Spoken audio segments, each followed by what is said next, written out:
আজকে তোমাদের একদমই নতুন একটি চাটনির রেসিপি বানিয়ে দেখাবো আমি। নমস্কার বন্ধুরা, গৌরী রেসিপি অ্যান্ড ব্লগ চ্যানেলে নতুন আরেকটি রেসিপি দেখার জন্য সবাইকে অনেক অনেক স্বাগত। তো আজকের রেসিপিতে রয়েছে নারকেল চাটনি, যেটা সাউথ ইন্ডিয়ার ভীষণ জনপ্রিয় একটি রেসিপি। তো আমি যেহেতু এখানে থাকছি প্রায় 1 বছর ধরে, তো আমি তোমাদের সাথে এখানকার কিছু কিছু রেসিপি শেয়ার করছি। তো আমি নিয়ে নিলাম চানা, এগুলো ভাজা চানা, এটাকে ফ্রাই চানা বলে। তো 1 ফালি নারকেল নিয়ে নিলাম, এটা শুকনো নারকেল, তোমরা কাঁচা নারকেল দিয়েও করতে পারো। খোসাটা ছাড়িয়ে রোদে শুকিয়ে নিয়েছিলাম, অনেক দিন থাকে এইভাবে রাখলে। তো চানাটা দিয়ে দিলাম, খোসাটা ছাড়িয়ে নিয়েছিলাম চানাটা। 4-5টা কাঁচা লঙ্কা, কিছুটা ধনিয়া পাতা দিয়ে দিলাম। তো যে যতটা ঝাল খাবে ওই পরিমাণে দেবে। 1 টুকরো আদা দিয়ে দিলাম।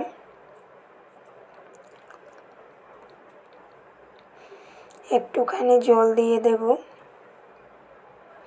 ব্যাস। এখন একটু নুন দিয়ে দেব, আমি নুন দিতে ভুলে গিয়েছিলাম, তো নুনটা দিয়ে দিলাম। এখন গ্রাইন্ডারে দিয়ে গ্রাইন্ড করে নেব। তো হয়ে গিয়েছে গ্রাইন্ড করা।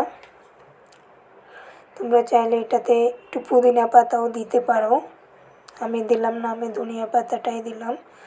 তো নিয়ে নিলাম। এটার মেন কাজটা এখনও বাকি থেকে গিয়েছে, এটাতে তড়কা লাগাতে হবে। তো আমি চুলাতে একটা কড়াই বসিয়ে দিলাম তড়কা দেওয়ার জন্য। কড়াইতে দিয়ে দিলাম একটুখানি তেল, সাদা তেল দিলেই ভালো হয়।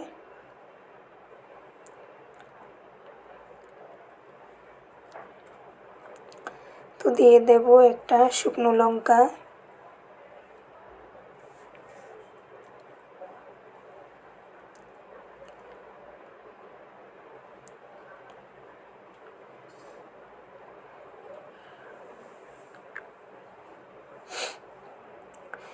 দিয়ে দেব বেশ 8-10টা পরিমাণে কারি পাতা, শুকনো বা কাঁচা যে কোনো কারি পাতা ইউজ করতে পারো। আর দিয়ে দিলাম সর্ষ, কালো সর্ষ, বাস। এখন তরকাটা দিয়ে দেব। আমি ভালোভাবে কড়াইটা গরম করে গ্যাসটা অফ করে দিয়েছিলাম।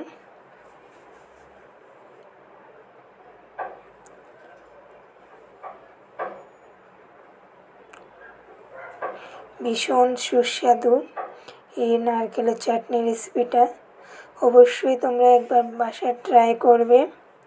আর আমার রেসিপিটা কেমন লাগলো কমেন্টে জানাবে। ভালো লাগলে একটা লাইক দিয়ে পাশে থাকবে আর শেয়ার করতে ভুলবে না। তো আজকের রেসিপিটা এই পর্যন্ত। সবাই ভালো থেকো, সুস্থ থেকো। দেখা হবে নতুন রেসিপিতে। সবাইকে টাটা।